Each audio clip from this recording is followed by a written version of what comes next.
I started doing workshops and doing groups where I'm getting up in front of others, like outside of the gym setting, and talking about resilience and perseverance and goal setting and vision and taking action.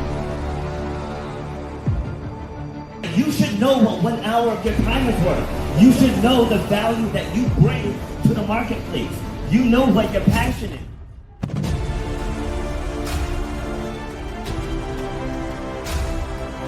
Starts with clarity of vision. If you don't have the clarity of vision, whatever next thing you get, you're not going to see it through because you don't have the clarity of vision. So the point of my pain was being told you will never run or jump again. And all that stuff, I was like, you know what? Like, I want to be able to take this even bigger. If you know why you do what you do, you have to know how to charge for what you do. That's how you're going to change your life, and that's how you're going to leave a legacy for your children and your family. You got to know your worth.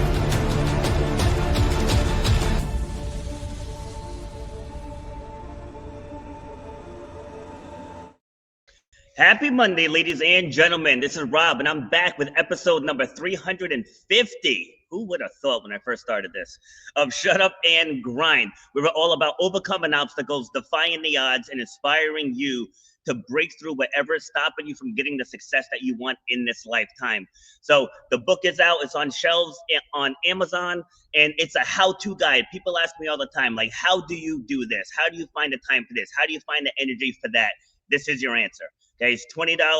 There's 13 worksheets built into only 15 chapters, and it contains the blueprint for you to break through whatever's holding you back. So today, I think we're going to have a powerful, impactful, insightful, and fun episode. So these two emailed me a few months back, and I read the first sentence, and I instantly sent them my booking link. Right? Didn't even have to go through the rest of it. I was like, I want to dive in, and I want to get their backstory, and I want to hear about what they are doing to be the change that we want to see in the world. So who are they? Okay, so this is Anthem Aria will be joining the show. They're going to peel back the curtain on their journey from America's Got Talent stages and luxury cruise ships to the inner work that transform their lives, and discover how you can reignite your own belief in what's possible. So Anthem and Aria, welcome to the show. Hi. Hey there. Thanks All for right. having us. It's our pleasure to be here. Absolutely. Awesome. Where are you guys joining me from? We're joining you from Denver, Colorado, actually just south of Denver, Colorado, in a place called Highlands Ranch. Okay, Denver. I was actually there in 2017. I loved it, I gotta say. I went in March. I expected to see like feet of snow because the way Colorado is pitched up here. And it was like 85 degrees all 4 days, and it was beautiful. So that's awesome. That's the thing. Awesome. Yeah, Colorado's crazy. You never know what's going to happen. It's true. And we are one of the sunniest states, it turns out. Definitely a surprise, but yeah, not as snowy as you'd imagine. No, there was none at all. I was very, very impressed. And I was able to cross off one of my bucket list items, which was zip lining in the Rockies. So I made sure while I was there that I did that. That was an amazing time. Yeah. Good Oh, stuff. that sounds great. All right, so let's dive in. So before we get into how you two met, I actually want to hear from each of you. Now, I usually tell people this before we go live so they can think about it during the intro, but I forgot. So let's start with Aria. Is it Aria or Aria? Aria. Yeah, you Okay, got it. all right. Most people don't Okay, get making it. sure. Making sure. Jess, how would you describe yourself outside of your career? Like at your core, how would you describe yourself? Ooh, what a good question. I would describe myself as a very creative person. And I'm probably a bit more introverted than people would think. I am very into my books and my psychology and my own little world. So I don't know. I guess that's kind of how I would describe myself. Okay, love it. Anthem? Myself, I am I think that I would use a weird label to describe myself because I'm a weird guy. I'm a bit of a psycho-spiritualist, meaning I'm not necessarily involved in any particular worldview or anything, but I do believe that controlling our mind and our spirit and our body changes our reality. And so I'm often focused on how am I going to train myself, those around me? How am I going to up what we're doing? I'm always thinking, in other words, I'm always a machine in my mind, pumping up the next solution for our problems, which I'm sure, as you are aware, all starts right here. Right. So always a problem solver. The best part of that is, as each one of you were talking, I was watching the other one's facial expressions, and both of you were just like spot on, like, yep, that's you. Yep, that's you. Yeah. Great. All right, so let's talk about how you two met. Who approached who? You know, we were introduced by a mutual friend, as a matter of fact. So I was going through a really bad breakup, and somebody reached out for the first time in years. Hadn't heard from them. They didn't have any social media or anything. They go, "Hey, Anthem, how you doing?" And I replied with, and they said, "Oh, well, how about we have some cake and some tea, and I'll bring my friend." And we went up to Red Rocks, and we had a little picnic, and that's where I was introduced to her. And we were immediately like, "Oh, we both do like spooky spiritual stuff. Okay, that's cool. Oh, we're both named Anthem and Aria, two kinds of songs that start with A. That's really weird. Oh, hey, we're both born on the 7th of the month. That's very..." And oh my gosh, we studied at the same theater conservatory, but we never met there. And there were all these kind of coincidences. So the wheels of connection were already greased before we'd even met. So that first introduction, that picnic, it was like we were fast friends. It wasn't long before we were running into each other at poetry slams and stuff like that. And right. Well, there's a very important piece to this whole thing. And that's that I had, as crazy as it sounds, before we met, I'd say about a couple months before we met, I had written down it was half of a letter, half of a list of what I wanted in a soulmate. And I wrote it all down. And I mean, it was him, like, to a T. We're talking about, I wrote down, I want somebody who loves roller coasters. Like, this guy is crazy.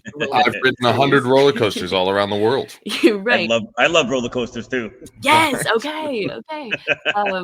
And yeah, there were just a ton of things on the list. I said I wanted somebody who loved things all magical, and here's this magical guy, longtime magician and mentalist and hypnotist. Yeah, right. No kidding.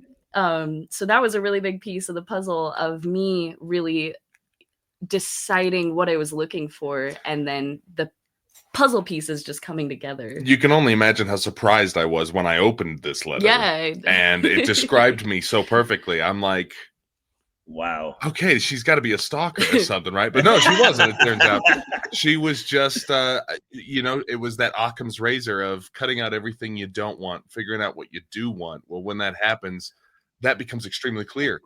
And I think that she saw me and saw who I was, and it matched perfectly with what she wanted. And likewise, I saw her, and I was pretty well established on what I did want at this point, because I had a good taste of what I didn't want. And I was very, very glad to have become star-crossed lovers with you. But anyway, we opened that letter and we shared our first kiss in that moment, because it was so astonishing. And that was March of 2014, and we were moved in together and doing our first show together. Excuse me. Our first show together in April of 2014. So it was literally gangbusters. We were on that fast. Kidding. Yeah. Wow. That really is a true soulmate story. That's amazing. All right, so you said you did your first show in April. So how did it come to be? Like, what was the first show like? Like, how did you come up with the concept? Well, I was mostly the writer at that point, because as much as she had a lot of experience with psychospirituality and psychic readings and that kind of stuff, I had a lot of experience with theatricality and production. Right. And so the first show was called Broken Hearts, and it was all about overcoming heartbreak. And it ended by her coming into the show as this sign of, like, here's the next chapter of my life. And it was this beautiful allegory for, like, hey, it was not only repaired, my heart was not only repaired, but it was even better than when it was before, what it was before. Yeah. So that first show was just all about that, like, hey, keep that belief in your heart. Like, hey, broken hearts aren't the end of everything. Because looking back, I had no idea that this would be the beginning of now an 11-year journey that's taken us to over 20 countries together and Awesome. scored us awards all over the country for what we do. Yeah. Yeah, and that first show was in a little garage. Yeah, no AC. Nothing. It was great. Come a long way. No kidding. So describe it from your perspective, Aria. Well, when he initially had started writing this show, we hadn't met yet. You were using the show to get over this heartbreak you were experiencing, and then I popped in. Didn't know how to end it. You're right, and I popped in, and I love magic. I love it. Ever since I was a little girl, I always wanted to be a magician. I always wanted, or a magician's assistant, and so I come in and he's got this like very serious, deep show. And I'm like, can I be a part of it? Can I do something? Can I be in the show? And he taught me a few things. I did some really difficult stuff that I usually wouldn't touch nowadays, like difficult like magic tricks. And I was really scared and it was very awkward, but it was just the start of our whole journey. And so I just remember it so fondly because it was so fun. And like I said, it was in his like mom's garage. Yeah, seriously. Wow. It was just it was a really fun experience, really. Mm-hmm. See, and I'm glad you shared that, because like one thing I try to tell people that want to pivot into something that they really want to do, and they think that it has to be perfect when you start. Right. And it doesn't. It's like you can't see because of the background, but we're sitting in a gym right now. And I started training people in the spare bedroom of my old house. Right. I just had a handful of dumbbells, a jump rope, like I didn't have much stuff, but I'm good at getting people to believe in themselves. Yeah. And so it went from the spare bedroom. I'm obviously good at marketing too, because I convinced women to come to my home and train in my spare bedroom. Yeah, there you go. Right, so that's huge. But we ended up, we just ended up evolving. So we evolved down to the basement, then out into the garage, and then out into a local park by my house. Then I started partnering with other businesses because I wanted to build my clientele before I thrust myself into debt. And so fair. So then we fast forward a few years, I have about 150 clients, and we opened up a 5,000 square foot facility. And even when we opened it up, I didn't want to dump $100,000 into this thing, so we opened it up with about 33,000. Yeah. And we just added stuff like each month, like we were profitable right from the very first month. And then just each month, we bought some kettlebells, then we bought some medicine balls, then we built some training walls for obstacle races. Like I tell people, just get started. Like it doesn't have to be perfect. It doesn't have to be 100%. Just get going. Exactly. And so how did you guys evolve from there? It's interesting what you just said resonates really deeply with the journey of what goes on for entertainers, but particularly for people like us, mentalists. A lot of artists out there, they go into their studio and they practice in the mirror for years and years until it's perfect, and then they bring it out. Well, we're mind readers, and we can't read a mirror's mind.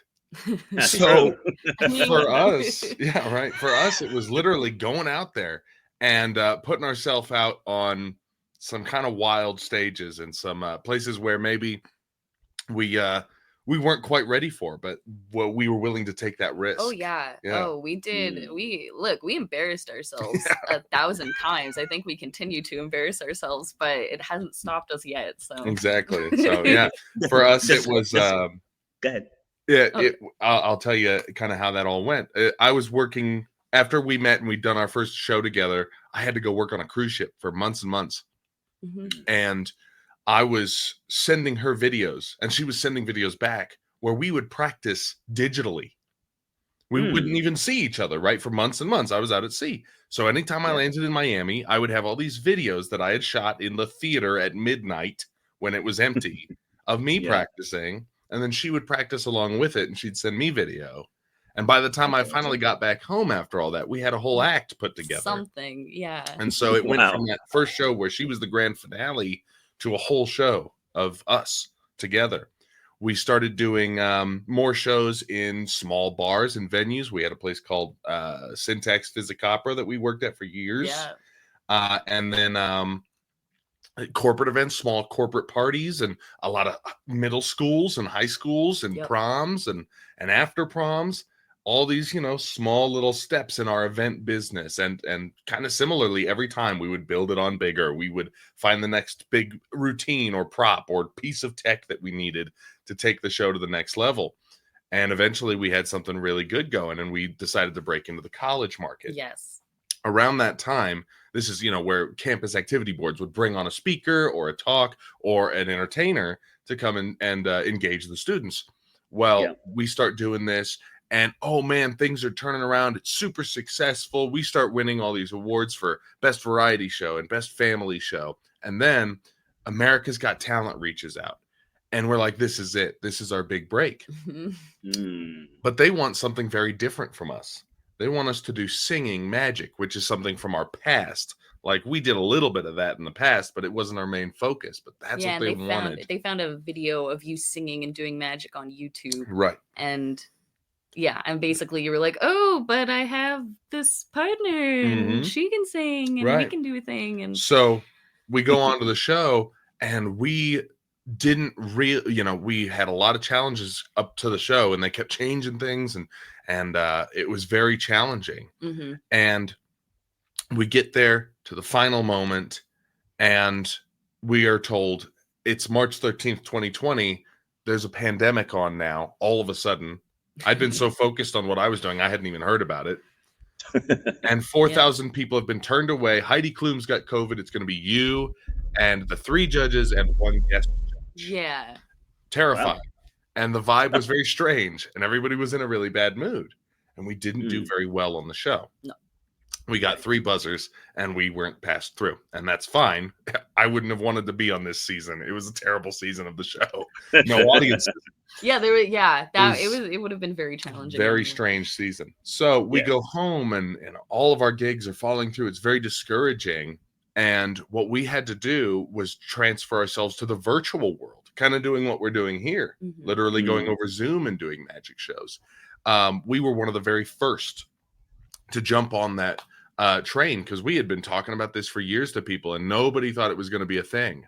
And then suddenly it was a thing. Suddenly it was a thing. So we had been like, thank you, whoever put this divine inspiration in my mind. Hey, do shows on Zoom. It prepared us to stay alive through the pandemic. What we didn't expect was that this pandemic that seemed like it was going to tear our career apart is actually what took us to the next level. Yep. Because it was there that we developed material that nobody else was willing to do. Not only virtual material, but socially distant material.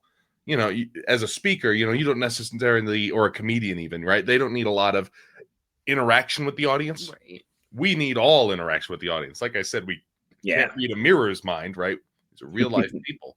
So we had to develop socially distant shows, and nobody else was doing that. This broke us into the cruise ship market in an even bigger way. I'd been performing solo, but now we were there together. And we did Princess, and we did NCL, and we did MSC. And now we've just crossed off Celebrity as well. And in that moment, if I were to go back to 2020, I would have thought our career was over. But really, it was the beginning of the best part of it. And by differentiating ourselves from everybody and creating a product nobody else had, we ended up getting in the eyes of a lot of agents and a lot of event producers. And when things started to open back up here post-pandemic, well, suddenly we had a lot of... Let me pause you right there. Let me write down post-pandemic so we can pick back up there. All right, just want to share quick. No, it's interesting that you said that, because COVID swallowed up a lot of people, because they weren't prepared. So when they shut the gyms down, we went outside for a little while, but then they shut down outside too. It's like, how do you shut down outside? So we had people like 20 feet apart, like so far apart, and we still couldn't do it. So anyway, so I also shifted to Zoom, where a lot of trainers went under was they did the Zoom classes for free. I kept charging. I kept charging. I said, because at the end of the day, you guys are paying for me. You guys are paying for the accountability. I said, so we're just changing the location. And so, like I let people borrow dumbbells, borrow kettlebells. I had people using household items. So it's like, go to your basement and get your laundry detergent, get a gallon of milk. I had people with apple juice containers. Yes, right? exactly. Like, and they were saying, they're like, God, like these classes are harder than at the gym. But it's like I took like you have to take your situation, you have to make it work for you, and not the other way around. Like I emceed an event March 1st. I had my first 8 paid gigs lined up for early 2020, and not to shift the focus of the story, but it's relevant for what I'm sharing. So my father died in November of 2019. And the whole time he was sick, I told him, I was like, I'm gonna pursue speaking. Like I'm gonna pursue it. It's like I do it anyway. I may as well make a career out of it. I said I'm gonna get more intentional with my podcast. So he passes away. I get right to work and I get these gigs. I was able to do one, like I said, on March 1st. And then after that, all the cancellations came. And to your point, it's like, is that a sign? Like, am I not supposed to go down this road? Because it's like they were all wiped out. I finally put some effort behind it. And then life was like, right across the face. But still, I leaned into the podcast. And now, as you see, we're on episode 350. And I've got, from this show, I've got thousands of connections. Like, it's absolutely insane. I had a docuseries written about me by someone I had on the show, and I gave him a lot of referrals. And as a thank you, he filmed the docuseries. So leaning into whatever people are going through, just keep going, because eventually the sun's going to come out again. Yes.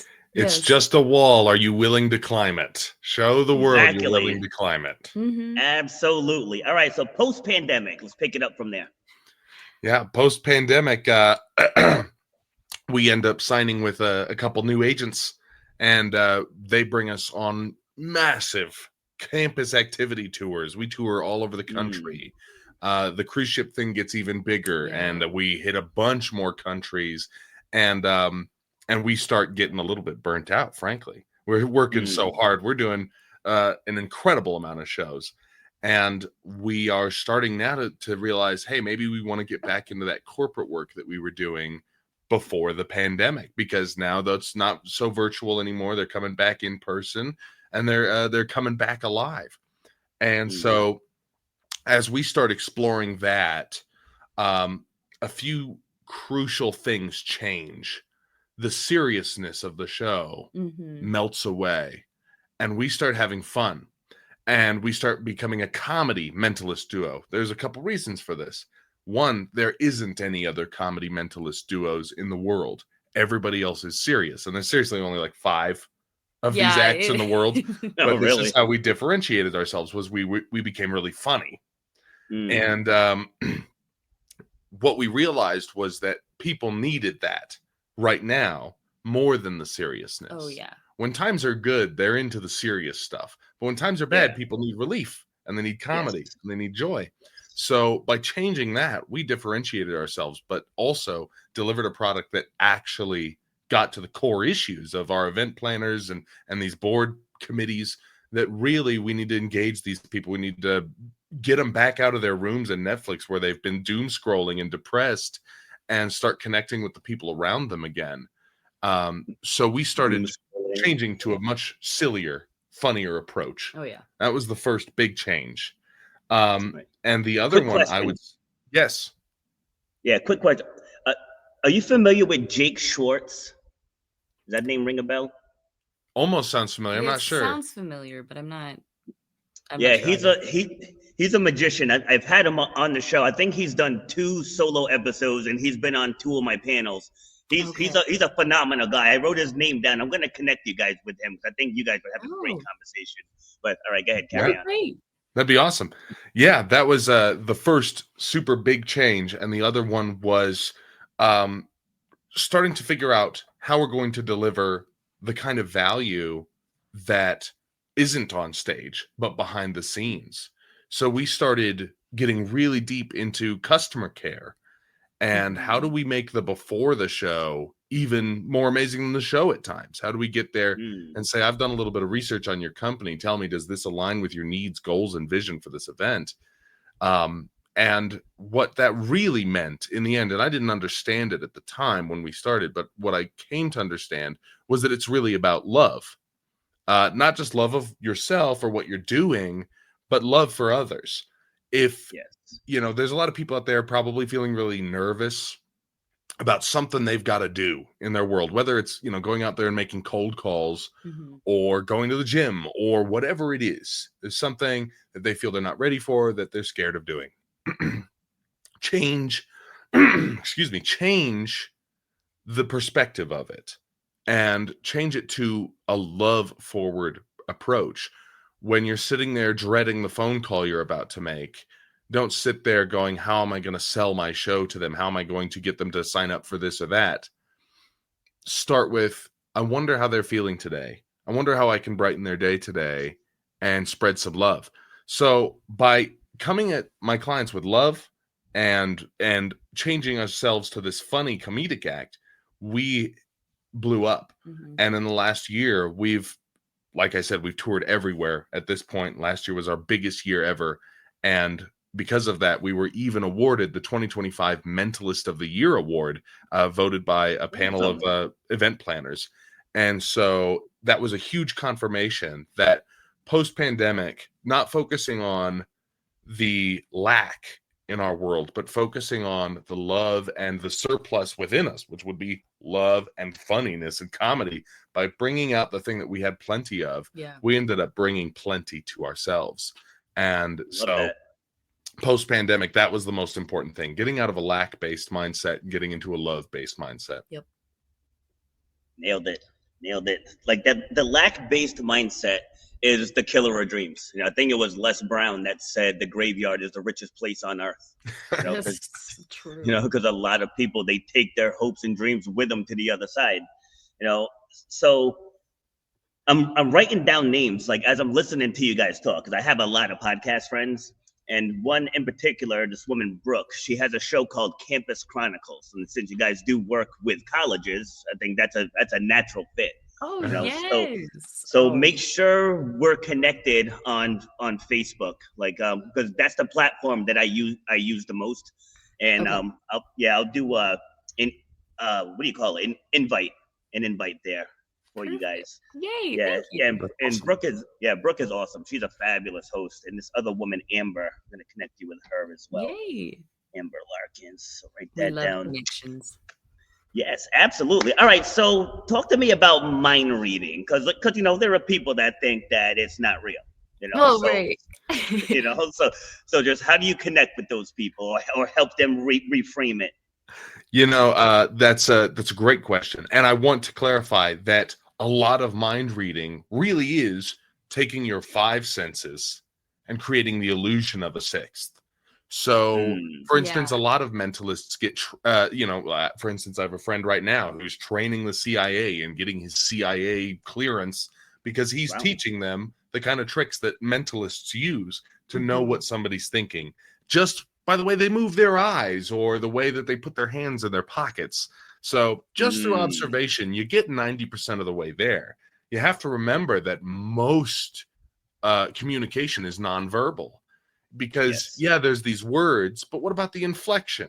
And then beyond the auditory sense, the way my face is moving and the way my body language is, all sends a message. And whether the other person picks up on it consciously or not, after all, what do we process? Something like 12 billion pieces of information every second, but we only really compute like 50, right? Right, your brain filters the rest out. That other billions and billions of bits of information are still getting logged by your subconscious. So that communication is still there. And if you tune into it, people wonder, how do you know when someone's lying to you? Or how do you know when someone's telling the truth adversely? And it really is changing your focus from what they're saying to how they're acting, to how they're feeling. Can you get into their feelings? Can you start to empathize with them? And that's like the first step to mind reading, is looking how they act, looking how they respond, listening to the inflections in their voice, and learning about things like micro expressions, which is basically like poker tells for personality. And so that's where it all started.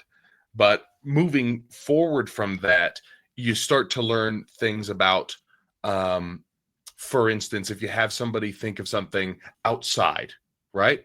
You can say, think of something you'd see outside, and think of another thing you'd see outside. And if you're at home listening to this, maybe you want to play along. Think of one more thing you'd think of outside. All right, one more thing. And now that you have 3 things in your mind, I want you to think of the biggest thing in your mind.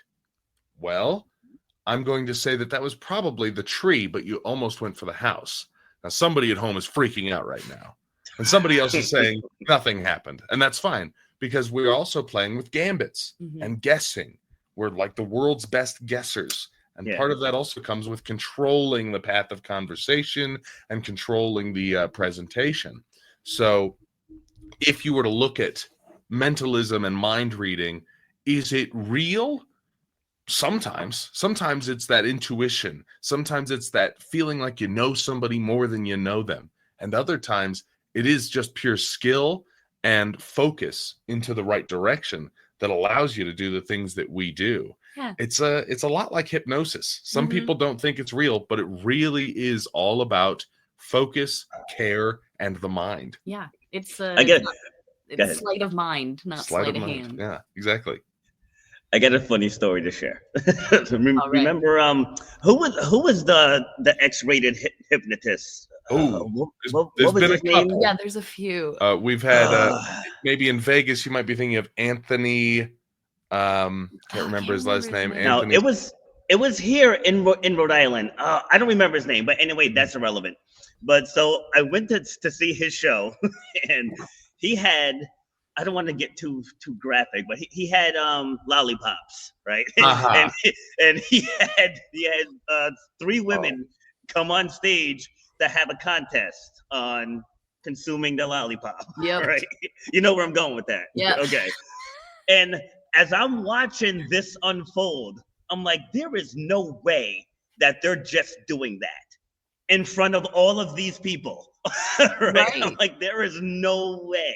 I mean, with a dead straight face, not even laughing. Like if you were at a party and you were doing it, you'd be cracking yourself up while you were doing it. But they, with a dead straight face, they're going to town on this lollipop. Like this has to be real. Like it has to. But, it absolutely is. Yeah. About the mentalist part, right? About the mentalist part, I got certified in human dynamics back in 2007, and that's pretty much all it is, reading the cues. And I do that here in the gym. I can tell when people are pushing hard. I can tell when they're not pushing hard. I can tell when they're lying to me. And a surefire way to tell if someone is a liar is you say something that you know isn't true. And then you see how they respond. Because a lot of people will break eye contact. They'll start fiddling with their ear. They'll scratch their neck. They'll change hand positions, all of that stuff. So you can, so I agree 1,000%. You can absolutely tell what's going on in someone's mind. And as a speaker, if you're up and you're on stage and you're doing your thing, and if people are on their cell phones, if people are talking to each other, getting up and using the bathroom, they're telling you ain't it. Yeah. I think that's true. All right, so you mentioned earlier about you've embarrassed yourself a few times, right? Describe one for me, and how you recovered from it. You know, one I can think of, and I think about it all the time, is so I'm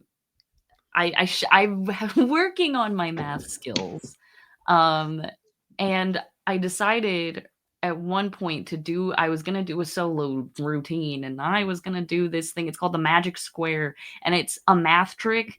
I think I was just trying to prove something to myself, and I was on stage in front of all these college kids. Like 1,000 college kids. And it was, let's just say I did the math it's supposed to be so easy, by the way. Like the math that you're supposed to be able to do to make this trick work it's so simple, but my brain just blanked and it freaked out, and I messed up the whole trick and just stood there on stage like, Well, anyway, here's Anthem. And so I think about that a lot, and I never did that trick again. Yeah, that was a rough one. Yeah. That was a rough one. You'd done it pretty well in practice. I know. And then we got there where we have, and this just happens all the time, but it's kind of funny, is that I will, I have to write things on stage, and for some reason, I just can't spell in front of people who are looking at me. Sometimes, And, yeah. like, I think somebody wrote, or somebody was thinking like dentist, like that's what they wanted to be when they grew up, and I wrote dentist. ICE, dentist. Dentist, and displayed it proudly, like, this is it, and then looked at it. So that happens a lot. Oh boy. You've got some good ones. Wait, You know, actually, first Anthem, what was going through your mind as she was on stage bombing?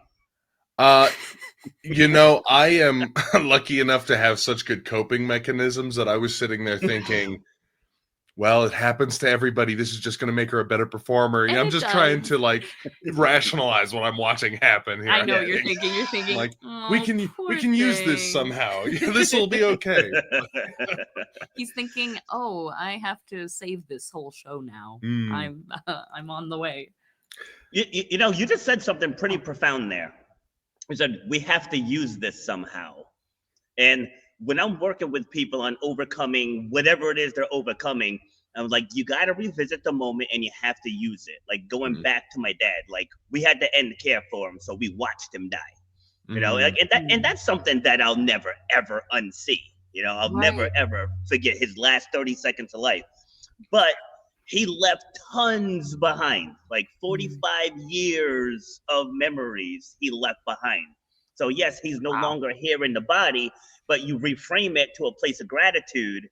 And then you find all of those teachable moments that he left behind. And all of my, like, I can take a different aspect of him from when he was well, from when he got sick to when he ultimately passed, and tie him into any one of my speeches, because there was so many different emotions that you had to go through in the processing of it. Right. And the very next day I had a podcast scheduled, and I always preach about showing up. Like, you got to show up. And so I spent the first 10 minutes of that episode bawling my eyes out, right on the live stream. Oh, you know? right. Because I was like, I'm not gonna hide behind it. You know, I said, this happened, the show has to go on, and you just have to take that emotion and utilize it. Yeah. You know, so I just wanted to expand on that real quick, because a lot of times people say something that's very, very profound, and we don't even realize it in the moment. It just kind of rolls off the tongue. But what you said there is huge. And when people get stuck in that rut, all right, this is happening. How can this enhance my story? Like, that's where my thought process goes. So back to you. And just to expound on that for just 1 second, I think that this is a matter of judgment in people's minds. And as mind readers, I'll tell you this: if you come at somebody and you're trying to read their mind, or you're trying to hypnotize them, and you have a little bit of judgment in your mind or in your heart, it makes it significantly more difficult. And that has carried over into other aspects of what we do. I don't just try to remain completely judgment free when I'm working with somebody. I try to remain completely judgment free about situations, because if you judge something just first off the bat, this is going to be a bad day, this is going to be a bad meeting, whatever, you're going to come at it from a subconscious level that you can't even control anymore. You're going to start telling yourself a story about your circumstance. It's really important when something negative happens that you don't judge it as negative right off the bat, because probably in 5 years you're going to judge it differently. You're going to look at it and go, oh, I'm so glad that happened. If you can remain neutral in the moment, you can be much more, not only flexible yourself, but much more creative with how you respond to what's happening around you. So that judgment, you know, next time something bad happens, it is important to keep that mindset of, we can use this, because, yeah, it's crucial. Yeah, be an alchemist. Yeah, no kidding. I see that a lot here in the gym, and I coach high school track and field also. Like, just earlier during class, I was walking towards one of the women, and first words out of her mouth, "What am I doing wrong?" I'm like, I came over to say that your form is getting better. They were doing planks. But it's like I come over and they think it's immediately they're doing something wrong. And same thing on the track. Like whatever the event is, they'll finish and they're like, oh, I didn't PR. Like, okay, like no, not everybody PRs every single race. It's like it's just like in success. Success isn't linear, right? You got to up and down, up and down, up and down. Like that's how life works. And it's Right. the same thing on the track. I was like, it's not like you bombed by 50 seconds or something. It's like, okay, you ran a couple seconds slower than last meet. Big deal. It's like you still ran great. You stayed with the pack. You earned the medal. This is a good day, But we find Yeah. little things to beat ourselves up over. Like I don't understand. Right. Isn't that such a shame? I think so much of us, the other thing that mentalists do is predict the future. And by predicting the future, what I mean is we create the future, Yes. We control the circumstances. I think so many people are, they're visualizing, and that's fantastic. They're visualizing what their goal is. They're visualizing their future. They're trying to predict their future. But what that leads to is expectations. And like I said, judgment. And if we can remain judgment free and just know that whatever, here, we'll do it like this. Whatever happens, you have to keep this magician in the back of your mind. For us, we use Juan Tamariz. He's a crazy Spanish guy who wears a purple top hat.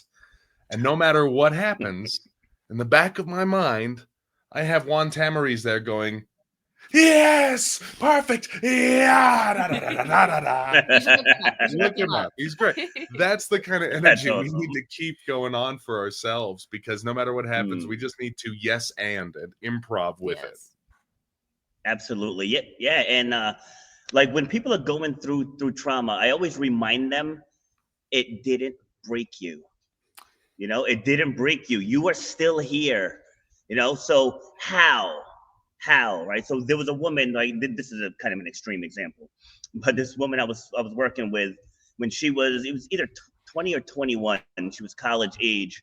Her sweetheart at the time, well, ex-sweetheart, because she had broken off with him because she wanted to focus on her schooling and her career. I guess he didn't take it well. She ended up watching him shoot himself. And so that's, again, like me, never unseeing my dad die. Like I told her, I was like, look, in order for us to do this, like we have to revisit what happened. I said, it's going to be hurtful. Yeah. I said, take all the time you need, let all the tears flow that need to flow. I said, but I have to get from 30 seconds after forward. I said, because that's where the story is. Like the story isn't in the what, it's in the how did it not break you. And it took her a long time. We probably spent about 90 minutes together. But she finally got through the entire story. And she's like, I went deeper with you than I did with my therapist. I said, well, not knocking therapy at all, but they get paid on treating you. Yeah, right. Right. So like I'm trying to get to the heart of what happened and help you tell that story. And so when you guys are on stage, you guys are telling the story, right? Yeah, 100%. Yep. There's an old quote: "The story of the mentalist is the story of their powers," and yeah, our power comes from our story. Yeah. It's kind of a Ouroboros, if you will. Yeah. Kind of how it says right there above us. True power lies in your story, and it's absolutely true. So, what's one thing that you want people to know about your industry that may not be widely known? Ooh. I want to zoom in and get really specific on this when it comes to mentalism specifically, because while we are magicians and speakers and hypnotists and stuff like that, our main thing would be the mentalism, and it's severely, much like hypnosis, severely misunderstood. And I think part of that is thanks to entertainers who are, magicians, and they see the novelty of mentalism effects and mentalism skills, and they learn a little bit and they cheapen it a little bit. And nothing against these entertainers, they're hilarious and entertaining, and that's fantastic. But mentalism, if you look historically, didn't start about entertainment. It started about lectures, and it started about spiritualism, and it started about controlling our minds and our bodies. And if you look at the actual definition of mentalism out there, it is a philosophical segment in the world. It's not just an art form. And so what I think most people misunderstand is that what we do is for entertainment. But if you look at our web page name, it's Empowertainers. We're not just trying to entertain you. We're trying to make extremely complex mental skills and techniques and coping mechanisms and empowering modalities of existence and leadership very easy to absorb and understand. For instance, we're talking about this like not judging yourself thing. Or, you just mentioned this going back in time and looking through these memories. Your subconscious mind doesn't know the difference between reality and fiction. And when we go back there, that's why it's so scary. It feels real. It's like it's really happening all over again. True. But what we learn from mentalism is that these are illusions. We are hallucinating our reality. And if that's the case, man, what can we do with our own hallucinations? What can we do with this reality that we're creating based on our perspective? And I think that if people knew more about the philosophy of people who've really gone deep into mentalism like we have, they'd see that what we do is not idle entertainment. It really is transformational. And that's not only our goal to make it fun but transformational, but also I think the goal of any true mentalist. Because it is more about more than just the entertainment. Great answer. Do you, when you do shows, right? So do you tailor the show based on, like, because I'm sure your show for college students would be different than a corporate show. Yes, for sure. Okay. For instance, one of the ways that we tailor our show, we just did an event for a regional council of governments, which was very interesting. 70 different organizations that all help Denver with their roads and with housing people and the bus and all the stuff that makes a city run, right? What we learned researching this event was that it's impossible to get all your ducks in a row when there's 70 different organizations communicating with each other and back and forth thing, and there's going to be some loss in the communication. So what we came in with was two things. Number one, we talked about their metro vision, which is what they were trying to implement to get everybody on the same page. We did some stuff with a blank book and a printed book to talk about getting on the same page. We talked about mind reading and how really to get into people's minds, you just have to ask the right kind of questions, right? And by those questions come from care and love. And my favorite part was when we talked about leadership and how to use the modalities of the heart, the brain, and the gut. Because when you're working in councils of government, hey, it takes a lot of brains to deal with the transportation. It takes a lot of heart to deal with all the housing stuff. And it takes a lot of guts to ask for more funding without starting a riot, So that kind of stuff we absolutely customize and tailor just as much as when we're at the colleges, we make it about connecting with everybody because most of the time we're dealing with a bunch of freshmen. They don't know anybody. They're really nervous and scared. And it's important to let them know, hey, we're here to connect and we're here to grow together. So, it is different no matter what we do. Time flies, man. I didn't realize it's been 48 minutes already. I know, we've been having fun. That's how you know the conversation's good. Yeah, that's how you know. All right, so let's have a couple of final questions here before we break it down. So the first one is, what's next? Yeah. Ooh. So for us, Ooh, what is next? I don't know what's going on. Mystery, right? For us, we sit on the razor thin edge between going with the flow and seeing where the universe takes us and not being expectant, because expectations can be the downfall of anybody. They can lead to so much unhappiness, but also not being afraid to envision something radically different and bigger for ourselves. That's a really thin line to try and ride. How do you envision a better world for yourself while also envisioning that where you are right now and where you're going, no matter what, is okay? Very hard to picture. For us, we're trying to get into speaking more. Particularly, you know, we are about to go talk to some young minds, some youth, and that lit a fire under us.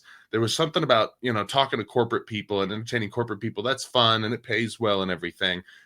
But when the opportunity arose to start talking to young people, we were like, oh my gosh, it's like talking to your younger self and giving yourself a second chance in a way. Right. And so we got really excited about that and passionate about that. So we're Yeah. trying to do more of that, and also some more in the corporate world and the college world as well. Mm-hmm. But yeah, definitely those middle school, high school age kids. I'm really Right. excited to talk to them and just to let them know, like, hey, I was you, and I had this crazy vision and dream. We were teenagers when we met, Yeah. and now we are approaching our 30s, in our 30s, and we're living that dream. It took a long time, but you know, it's exciting. So hopefully we get to do more of that Yeah. in the future and inspire people in a different way, in a new way. That's really what we're looking for, I guess, because we have taken the theater aspect of what we do to so many natural conclusions at this point. We've done immersive theater and Yeah. we've done everything. It's time to just change our modality a little bit to see if we can make an even bigger impact, because isn't that all what we really want? We know that if we make an impact out there, it's going to make a big impact right here. Right. Absolutely. So along those lines, as I stated, I coach high school track, and I put lessons, like life lessons, into every practice. So whether it's at the beginning or we'll take the last 10 minutes at the end, and you just give them lessons, because all these kids now with social media and all they're getting hit with is doom and gloom. Yes. You know, with the whole participation trophy thing, and you know, like there's no reason for kids to push. It's like, why am I gonna push to get the same certificate that Jimmy down there who sits in the corner all day gets, right? So the incentive is gone. One of the schools here, I don't know if they actually did it, but I know they were in talks about doing away with the honor roll. What? Do away with the honor roll? You know, so the kids aren't being pushed to excel. Right. So It's so terrible. to your point, when they start getting it, it's an amazing feeling. It really, really is. You know, I'm 50, so taking the lessons that, you know, all the times I've tripped and fell on my face over the years, and trying to give them a blueprint so you don't have to do that. And they, believe it or not, they want that info. Like when I give those talks, those kids' eyes are locked on me, because it's like they're not getting that in the school. If you're not feeling well, oh, just go to the office. You know, like they're not taught to push through anymore. Right. You know, like one of the girls at the track meet yesterday said, I'm not feeling well. Can I not do the 800? If we say no, we're going to get in trouble by the school. You know, so there's no incentive to push through the pain.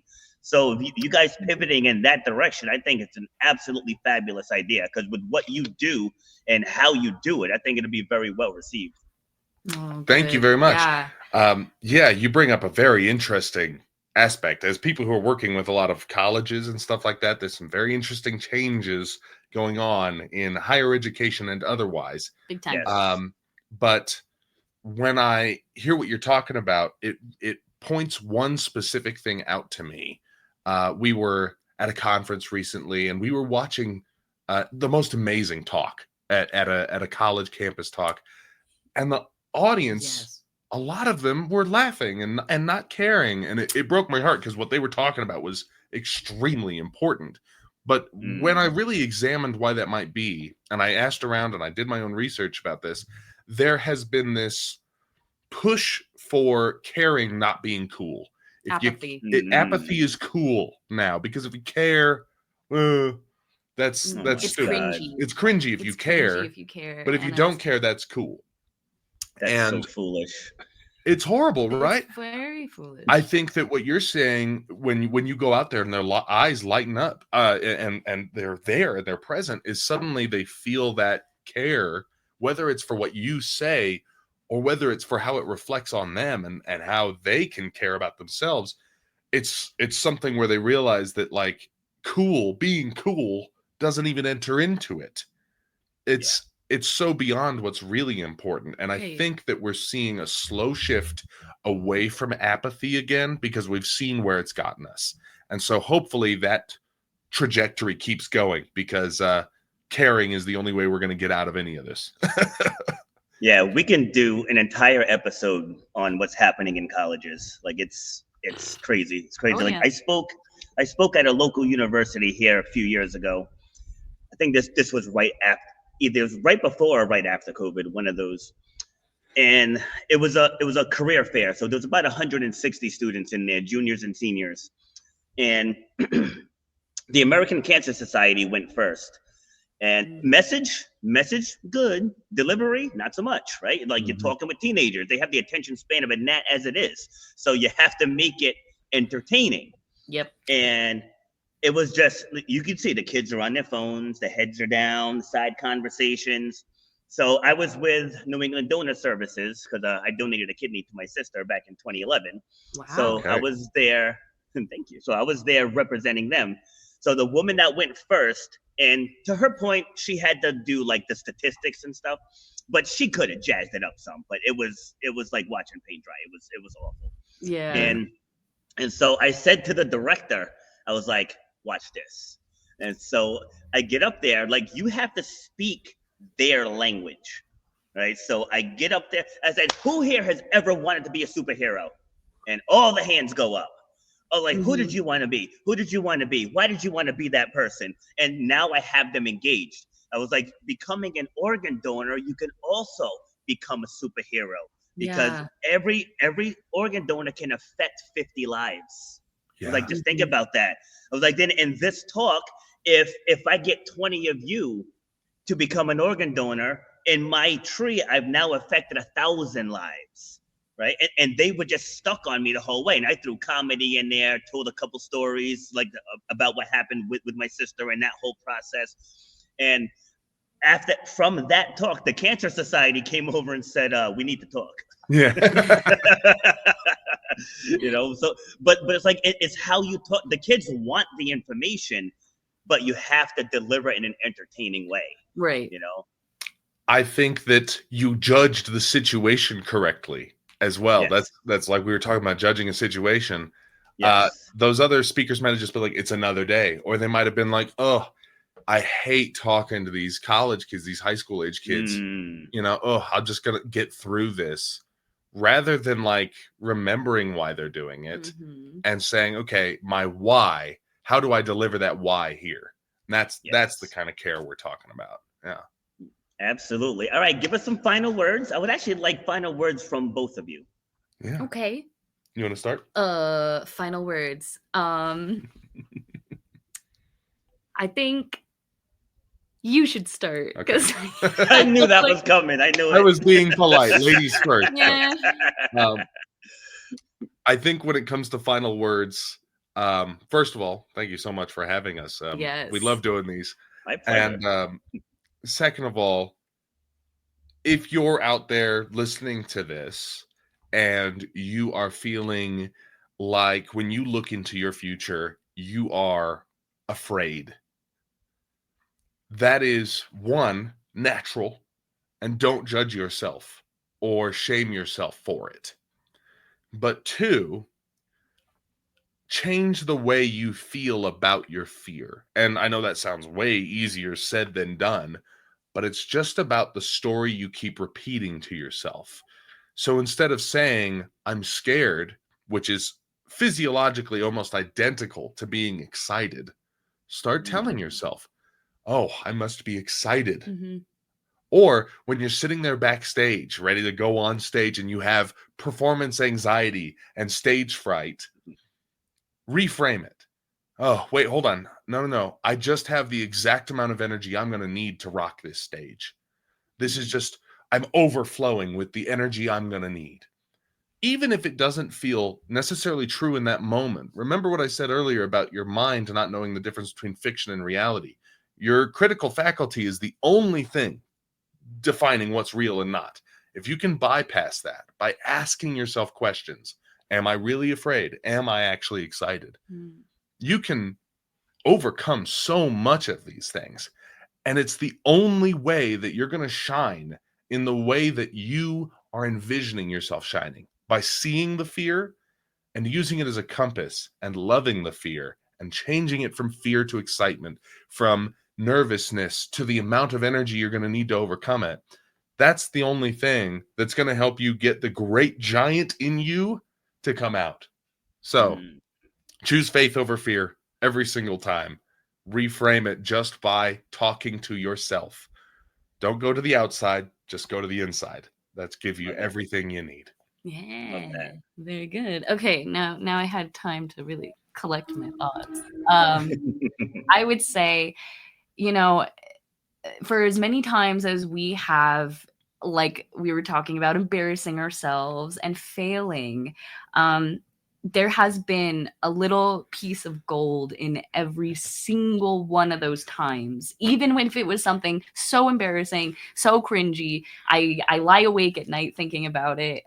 There is always something to be taken from it. And it is only from 11 years of failing all the time that we have gotten anywhere. So I would guess what I would say is let failure almost be your guide, and don't be afraid of it. It does not need to be an all or nothing mindset. I think a lot of us think like, oh, well, I have to either be good at this right away, or why even show up? And that's just not the case. You know, it's good to be vulnerable, and it's good to just go out there. I think we have a huge, we had a huge mindset change where we decided, you know, instead of saying like, oh, we can do this, or we can do this, it's more of a, if somebody asks for something, we say yes and then figure it out later. Yeah. So I guess, so in a nutshell, I would say learn to embrace the failure, because it is so valuable and it is your friend in the end. Yep. It's so great that you said that, because so many people hold themselves back like that. Because I do the same thing. I'll schedule something and be like, all right, how am I going to pay for that?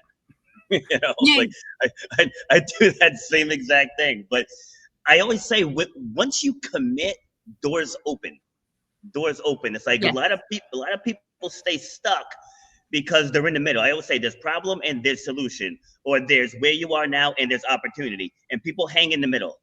Right, they hang in the middle, and while you're there, all you see is all the problems. So what could go wrong? The what's in the way? I got kids. I have this. I have that, and it's like, so does everybody else. You know, so does everybody's busy. Everybody's working. Everybody has bills to pay. Nobody wants to lose money. You know, but it's like investing. If you're gonna be an investor, you know there's highs and there's lows, right? So it's like, yeah, you might lose it all, but you might 10x it. But you don't know if you don't try. So I agree with that 100%. Always say yes. And back to what I said earlier, just get started. Doesn't have to be perfect. You know, before I got the graphics and the green screen and the fancy lights and the higher tech camera, I started with my phone. Yeah. That was it. Started right there. Exactly. Yep. Get started. Exactly. All right. So you guys have definitely earned another episode. Woo! I also do panels. I'll show you what that looks like. Oh, As an example.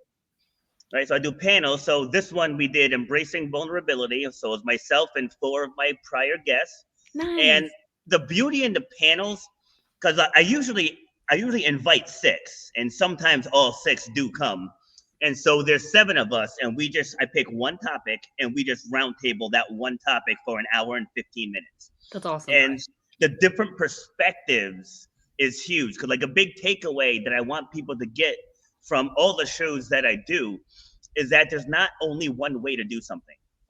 You know, like what drives me may not drive you, Aria, which may not drive Anthem. Exactly. You know what I mean? True. So I usually pick the guests first, because I've interviewed you all, so I know what you can all speak on. And then I'll pick a topic that I know everyone is well versed in. And yeah, they go really well. A lot of collaborations have come from those panels as well. Oh, so, great! Cool. Yeah, love that. All right, awesome. Well, don't sign out yet after the outro. I just want to talk to you guys real quick. Cool. Right, but thank you very much for coming in. Oh, let people know where they can find you. Oh, That's yes. right. If you want to know more about us and what we do, you can find us at empowertainers.com. That's EMPOWER Tainers, TAINERS.com.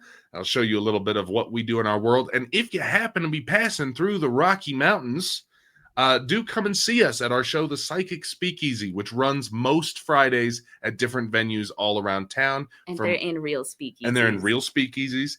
And if you want to keep up to date on that kind of stuff, we recommend finding us at Instagram or Facebook at just one word, Anthem and Aria. Anthem and Aria, at Anthem and Aria, or Facebook.com/Anthem and Aria. You know. Awesome. Well, thank you guys very much, and I'll see you backstage. Thank you. All right, that was an awesome episode. If you're catching it late, make sure you go back and watch the full thing. A lot of golden nuggets dropped there, and this was just a fun conversation. So I will be back. I think I'm back almost every day this week. So I have a show tomorrow. I have my obstacle show on Wednesday. I have a show on Thursday. And I might have one on Friday as well. So you're going to see a lot of me this week. Thank you for tuning in. As always, cue the outro. You've been listening to Shut Up and Grind. We hope you've gotten some useful and practical information from this show. Robert has over 20 years experience pouring his knowledge and expertise at many events in the service and fitness industry, as well as secondary schools and universities. He has a true passion for helping others break through the barriers that are holding them back. To book Robert B. Foster to speak or to reach out, go to robertbfoster.com. Till next time, shut up and grind.